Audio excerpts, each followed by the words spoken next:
नमस्कार, जनवार्तामध्ये आपल्या सर्वांचं स्वागत। सर्वात प्रथम पाहूया ठळक बातम्या। साहित्य आणि कला क्षेत्रात अत्यंत प्रतिष्ठेचा समजला जाणारा गदिमा पुरस्कार विख्यात साहित्यिक मधु मंगेश कर्णिक यांना जाहीर। कवीच्या व्यक्तिमत्वाचे दर्शन त्याच्या कवितेतून होते, ज्येष्ठ साहित्यिक डॉक्टर नागनाथ कोतापल्ली यांचं मत। उमंग 2007 या समूह चित्र प्रदर्शनाचे उद्घाटन पोलीस निरीक्षक राजेंद्र सुतार यांच्या हस्ते संपन्न। सध्याच्या धकाधकीच्या जीवनात अनेक मानसिक आजारांमध्ये वाढ होत आहे, त्यातूनच येते नैराश्य आणि व्यसनाधीनता। यावर विपश्यनामधून इलाज। जनवार्ताचा विशेष वृत्तांत। एका पायावर या पुस्तकातून झाले जिद्दीचे दर्शन, ज्येष्ठ पत्रकार सुरेश पाध्ये यांचं मत। आणि बालपणीच्या आठवणी जपण्याचे काम फोटोग्राफी करते, विभागीय आयुक्त दिलीप बंड यांचे प्रतिपादन। साहित्य आणि कला क्षेत्रात अत्यंत प्रतिष्ठेचा समजला जाणारा गदिमा पुरस्कार विख्यात साहित्यिक मधु मंगेश कर्णिक यांना जाहीर करण्यात आला। गदिमा प्रतिष्ठानचे कार्यकारी विश्वस्त आनंद माडगुळकर यांनी यावर्षीच्या पुरस्काराची घोषणा पत्रकार परिषदेत केली। यावेळी प्रतिष्ठानचे विश्वस्त प्रकाश भोंडे, श्रीधर माडगुळकर, राम कोल्हटकर आदी मान्यवर उपस्थित होते। महाराष्ट्राचे वाल्मिकी असलेल्या गदिमांचा 14 डिसेंबर हा 33वा स्मृतिदिन। दरवर्षी याच दिवशी गदिमा प्रतिष्ठानच्या वतीनं संपन्न होणाऱ्या गदिमा स्मृती समारोहात विविध पुरस्कार प्रदान केले जातात। यावर्षीचा गदिमा पुरस्कार माहीमची खाडी या कादंबरीपासून प्रकाशझोतात आलेले ज्येष्ठ साहित्यिक मधु मंगेश कर्णिक यांना देण्यात येणार आहे।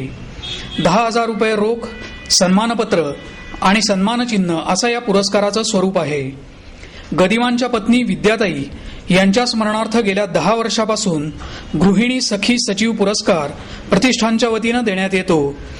यंदा हा पुरस्कार कविवर्य नारायण सुर्वे यांच्या जीवनसाथी कृष्णाबाई यांना, तर गदिमा स्नेहबंध पुरस्कार विख्यात अर्थतज्ञ आणि महाराष्ट्र बँकेचे माजी अध्यक्ष डॉक्टर वसंतराव पटवर्धन यांना देण्यात येणार आहे। चैत्रबन पुरस्कार यावर्षी प्रसिद्ध सिने अभिनेता, कवी आणि दिग्दर्शक सौमित्र अर्थात किशोर कदम यांना जाहीर करण्यात आला। हे सर्व पुरस्कार गदिमा स्मृती दिनानिमित्त गदिमा स्मृती समारोहात टिळक स्मारक मंदिर इथे साहित्य संमेलनाचे माजी अध्यक्ष डॉक्टर द.व्ही. कुलकर्णी यांच्या हस्ते देण्यात येणार आहेत। यावेळी गदिमांच्या काव्याचे चाहते माजी खासदार श्रीनिवास पाटील माझ्या आवडीची गदिमा गीत हा कार्यक्रम सादर करणार असल्याची माहितीही या पत्रकार परिषदेत देण्यात आली। कवीच्या व्यक्तिमत्वाचे दर्शन त्याच्या कवितेतून होत असते, असे मत ज्येष्ठ साहित्यिक डॉक्टर नागनाथ कोतापल्ली यांनी व्यक्त केले। या कार्यक्रमाला कवी प्राध्यापक राजेंद्र दास, डॉक्टर प्रदीप आवटे आदी मान्यवर उपस्थित होते। यावेळी बोलताना डॉक्टर कोतापल्ले म्हणाले की कवीचा किती विकास झालाय हे त्याच्या कवितेतून लक्षात येतं। त्यामुळे कवी कसा विचार करतो आणि सर्वांनाच येणारे अनुभव तो मात्र नव्याने कसे मांडू शकतो हे समजतं। त्याचं जगणं आणि कविता वेगळी होत नाही, मग त्यांच्या कवितांचं बाजारीकरणही होत नाही। यावेळी पुढे बोलताना ते म्हणाले की स्वतःची मूल्यदृष्टी देणाऱ्या मंजुळे यांच्या कविता एका व्यक्तीचं नव्हे तर संपूर्ण समूहाचं प्रतिनिधित्व करतात। यावेळी बोलताना प्राध्यापक दास म्हणाले, कवीला समाजातील वाईट गोष्टी लगेच जाणवतात, मग त्याच्या पीडा त्याच्या कवितेतून व्यक्त होतात। कविता लिहिण्यासाठी जगण्याची किंमत मोजावी लागते, ती कवी मंजुळे यांनी मोजलेली जाणवते। यावेळी मनोगत व्यक्त करताना मंजुळे म्हणाले की संवादाची माझी गरज कवितेनं भागवली, जे जे अव्यक्त राहिलं त्याची कविता झाली असं मला वाटतं।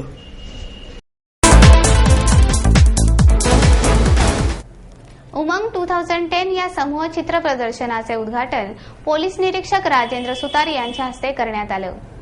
GD 8 हा अभ्यासक्रम पूर्ण केलेल्या सुमारे 10 चित्रकारांचा हा समूह असून हे त्यांचं पहिलंच सामूहिक चित्र प्रदर्शन आहे। या चित्र प्रदर्शनात निसर्ग चित्र, फाईन आर्ट, पिक्टोरियल डिझाईन, देवांची सांकेतिक चित्र वापरून काढलेली चित्र, दिवसांचे प्रहर, त्यावेळी असलेली महिलांची मनस्थिती, गावांची स्थिती विशद करणारी चित्र, राधाकृष्णांची प्रेमकथा व्यक्त करणारी चित्र या प्रदर्शनात पाहायला मिळतात। ही चित्र साकारण्यासाठी तैलरंग, जलरंग आणि ॲक्रेलिक रंगाचा वापर करण्यात आला आहे. उमंग या समूहात सर्व चित्रकार जळगाव, चिपळूण, भोर या परिसरातील चित्रकारांचा समावेश आहे. विशेष म्हणजे या समूहात 6 विवाहित महिला आणि 4 पुरुष आहेत.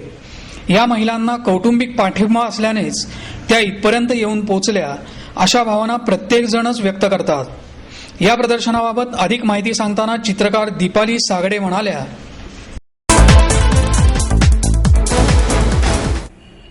सध्याच्या धकाधकीच्या जीवनात अनेक मानसिक आजारांमध्ये वाढ होत आहे.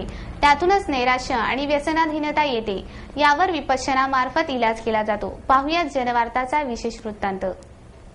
मनाची शांतता मिळवण्यासाठी मग व्यसनाच्या विळख्यात स्वतःला अडकवून घेतलं जातं, तर कधी कुठल्या भोंदू बाबाच्या पायावर बुद्धी गहाण ठेवून डोकं टेकवलं जातं आणि मग सुरू होतं एक दुष्टचक्र. मात्र भारतीय प्राचीन परंपरेने मनाची शक्ती आणि मनाच्या शांतीचं महत्त्व ओळखून त्याची वृद्धी करणारी अनेक शास्त्रशुद्ध तंत्र विकसित केली आहेत. प्राचीन परंपरा, चिंतन आणि आधुनिक विज्ञानाचा मिलाफ घडवून विकसित करण्यात आलेलं तंत्र म्हणजे विपश्यना. या तंत्राचा अवलंब करून नैसर्गिक आलंबनं, श्वास आणि शरीरातल्या संवेदना यांना अनुभवता येतं. मनातले ताणतणाव, क्रोध अशा भावनांचा उगम, त्याचे मन आणि शरीरावर होणारे परिणाम ओळखता येतात आणि त्याचं नियमन करून नैसर्गिक सत्याच्या सान्निध्यात राहण्याची कला शिकता येते. या साधनेमुळे मनाची शक्ती आणि दृढता यात वाढ होऊन रागीटपणा, भीती, हळवेपणा, नैराश्य, ताणतणाव याबरोबरच उच्च रक्तदाब, अनियमित मधुमेह, प्रतिकार क्षमता कमी होणं अशा मनोशारीरिक आजारांना टाळणारं संरक्षक कवच निर्माण होतं. जीवनाला आनंदी आणि प्रसन्न बनवणाऱ्या या साधनेबाबत बोलताना भिजे वैद्यकीय महाविद्यालयाचे प्राध्यापक डॉक्टर संजय गायकवाड म्हणाले, महाराष्ट्रात विद्यार्थ्यांच्या वाढत्या आत्महत्या हा महाराष्ट्रासमोर एक गंभीर प्रश्न आहे. जानेवारी 2010 मध्ये महाराष्ट्रात 66 विद्यार्थ्यांनी आत्महत्या केल्या. विद्यार्थ्यांची दुर्बल मनं याला कारणीभूत आहेत. पालकांच्या वाढत्या अपेक्षा, त्याचप्रमाणे न आवडता लादलेला अभ्यासक्रम, त्याचप्रमाणे ताणतणाव जे वाढत आहेत त्याला कारण ही जी वाढती स्पर्धा आहे आणि चंगळवाद आहे. आणि ज्या पद्धतीनं पालक मुलांकडून रिक्वायरमेंट मागतायत आणि घरामध्ये पालकांचा आपसात असलेला वाद, अशा अनेक गोष्टींचा मुलांच्या मनावर गंभीर परिणाम होत आहे आणि मुलं मनानं कमकुवत होत चाललेली आहे, खचत चाललेली आहे आणि बरीचशी मुलं त्यामुळं आत्महत्येसारखा मार्ग स्वीकारत आहे. तर या मुलांच्या मनाला सबल आणि सशक्त करण्यासाठी या मनाला ध्यानाची जोड देणं आवश्यक आहे. या ध्यानामध्ये आनापान सती ध्यान नावाचा एक प्रकार आहे. आनापान सती ध्यान म्हणजे येणाऱ्या जाणाऱ्या श्वासाविषयी सतत जागरूक राहून मनाला एकाग्र करण्याची ही साधना आहे. स्वारगेट विपश्यना ध्यान केंद्रावर हे शिबिर दर महिन्याच्या पहिल्या रविवारी या ठिकाणी घेतलं जातं. या साधनेबाबत काही साधकांनी आपले अनुभव जनवार्ताशी बोलताना कथन केले. इस साधना के बाद कंसंट्रेशन पावर बढ़ती है और याददाश्त तेज होती है ताकि हम अच्छे से एग्जाम दे सके. जो गुस्सा आता है गुस्सा कम होता है. जो किसी चीज से अगर डर लगता है तो डर कम होता है. जो मन की चंचलता होती है वो भी कम होती है. इसलिए मैं यहाँ पे दोबारा आई हूँ ध्यान लगाने के लिए, आनापान करने के लिए. माझं नाव सारनाथ सुभाष पंडित आहे. मी राधाकृष्ण या शाळेत आहे. मी कात्रजला राहतो. आम्ही अतिशय लांब राहून सुद्धा इतक्या लांब येतो कारण की जेव्हापासून मी 6-8 वर्षाचा होतो तेव्हापासून इथं येण्यास सुरुवात केली आमच्या घरच्यांनी सुद्धा. आणि इथून माझी खूप प्रगती झाली. आमच्या अभ्यासात मन एकाग्र झालं. किती पण मोठा प्रश्न असो, किती पण मोठी कविता असो, 2 मिनिटं ध्यान केलं तरी सुद्धा ती एकदम डोक्यात बसती.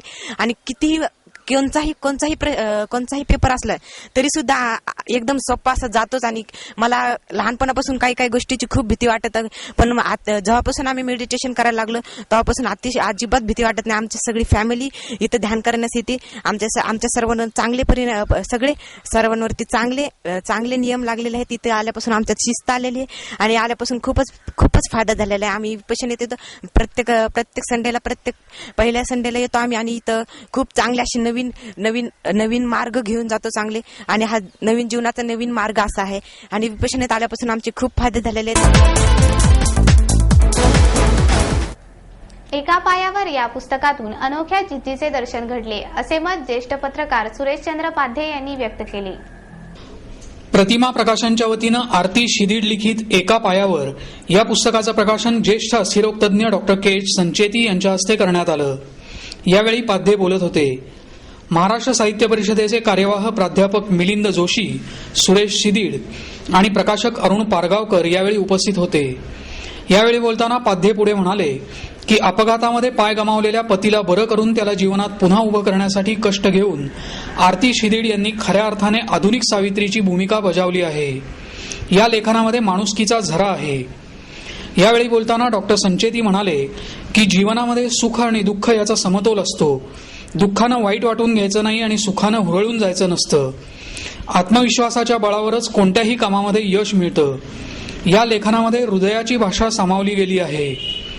प्राध्यापक जोशी यावेळी म्हणाले की जीवनामध्ये संकटांची मालिका सुरू असताना संघर्षाची तमा न बाळगता शिदीड यांनी केलेली वाटचाल ही प्रचंड आशावाद, दुर्दम्य इच्छाशक्ती, त्याग आणि समर्पण याचं प्रतीक आहे. यावेळी आरती शिदीड, पारगावकर, सुजाता कुलकर्णी, संध्या कुलकर्णी यांनीही मनोगत व्यक्त केलं. आनंद शिदीड यांनी सूत्रसंचालन केलं.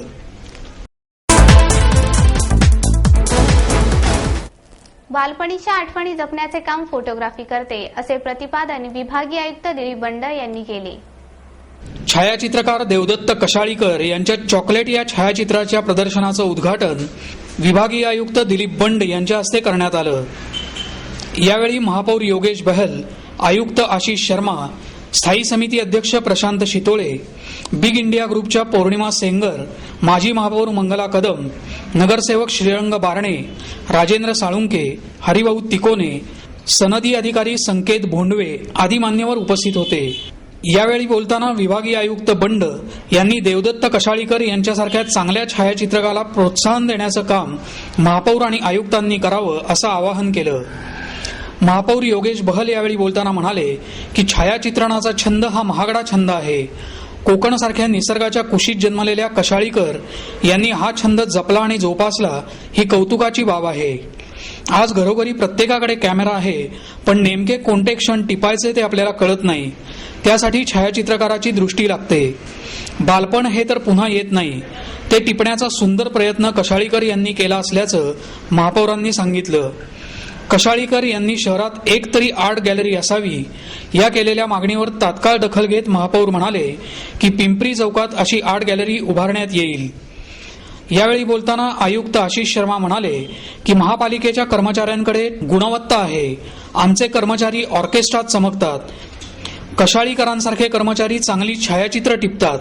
त्यासाठी लागणारे पेशन्स त्यांच्याकडे आहेत. या शब्दात त्यांनी कशाळीकरांचं कौतुक केलं. यावेळी बोलताना कशाळीकर म्हणाले की बालपण हे एकदाच येतं. ते प्रिझर्व्ह करण्यासाठी फोटोग्राफीसारखं दुसरं माध्यम नाही. महापौर बहल यांनी या प्रदर्शनासाठी दिलेल्या सहकार्याचा त्यांनी आवर्जून उल्लेख केला.